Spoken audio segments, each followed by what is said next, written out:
ಧರ್ಮಸ್ಥಳ ಗ್ರಾಮ ಮತ್ತು ಕಾಡು ಪ್ರದೇಶದಲ್ಲಿ ಶವಗಳನ್ನು ಹೂತಿಟ್ಟಿದ್ದೀನಿ ಅಂತ ಎಸ್ಐಟಿ ಮುಂದೆ ಪತ್ತೆಯಾದಂತಹ ಪ್ರತ್ಯಕ್ಷವಾದಂತಹ ಅನಾಮಿಕ ವ್ಯಕ್ತಿ ಕೊಟ್ಟ ಹೇಳಿಕೆ ಬೆನ್ನಲ್ಲೇ ಉತ್ಖನನ ಕಾರ್ಯ ಆಯಿತು. ಬಟ್ ಅದು ವ್ಯರ್ಥ ಆಗಿದೆ.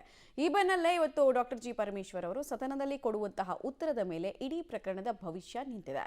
ಹಾಗಾದ್ರೆ ಈ ಪ್ರಕರಣ ಮುಂದಕ್ಕೆ ಹೇಗೆ ಸಾಗುತ್ತೆ ಅನ್ನೋ ಕುತೂಹಲದ ಪ್ರಶ್ನೆಗೆ ಉತ್ತರ ಇಲ್ಲಿದೆ.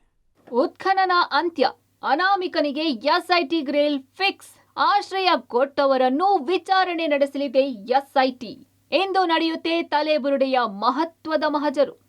ಅನಾಮಿಕನ ಹೇಳಿಕೆಯಂತೆ ಎಸ್ಐಟಿ ಧರ್ಮಸ್ಥಳ ಗ್ರಾಮದಲ್ಲಿ ನಡೆಸುತ್ತಿರುವ ಕಾರ್ಯಾಚರಣೆ ದೇಶದಾದ್ಯಂತ ಬಹು ಚರ್ಚಿತ ವಿಚಾರ. ಸದನದ ಒಳಗೆ ಮತ್ತು ಹೊರಗೆ ಬಿಜೆಪಿ ಈ ವಿಚಾರ ಇಟ್ಕೊಂಡು ಕಾಂಗ್ರೆಸ್ ಮೇಲೆ ಸಮರ ಸಾರಿದೆ.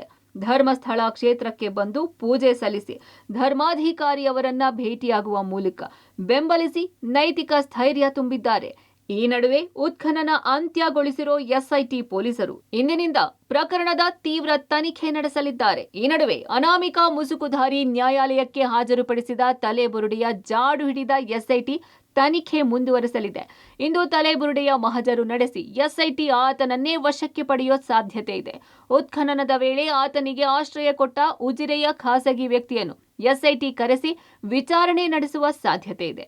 ಈ ನಡುವೆ ಇಡೀ ಪ್ರಕರಣಕ್ಕೆ ಸಂಬಂಧಿಸಿ ಇಂದು ವಿಧಾನಸಭೆಯಲ್ಲಿ ಮಹತ್ವದ ಮಾಹಿತಿ ಹೊರಬೀಳಲಿದೆ.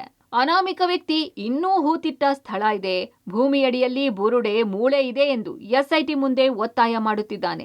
ಆದರೆ ಈವರೆಗೂ ನಡೆದ ಉತ್ಖನನದಲ್ಲಿ ಏನೂ ಸಿಗದೇ ಇರೋ ಹಿನ್ನೆಲೆ ಉತ್ಖನನವನ್ನ ಅಂತ್ಯಗೊಳಿಸಿರೋ ಎಸ್ಐಟಿ ಇನ್ನು ಆತನನ್ನೇ ವಶಕ್ಕೆ ಪಡೆದು ಪ್ರಕರಣದ ಸತ್ಯಾಸತ್ಯತೆಯ ಬಗ್ಗೆ ತನಿಖೆ ನಡೆಸಿ ಅಂತಿಮ ವರದಿ ನೀಡಲಿದೆ. ಇದಕ್ಕಾಗಿ ಇಡೀ ದೇಶದ ಜನ ಕುತೂಹಲದಿಂದ ಕಾಯುತ್ತಿದ್ದು ನಿಜಾಂಶ ಬಯಲಾಗಲಿ ಅನ್ನೋದು ಎಲ್ಲರ ಆಶಯ. ದೀಪಕ್ ಜೈನ್ ಜೊತೆ ಸುಖಪಾಲ್ ಪೊಳಲಿ, ಪಬ್ಲಿಕ್ ಟಿವಿ, ಮಂಗಳೂರು.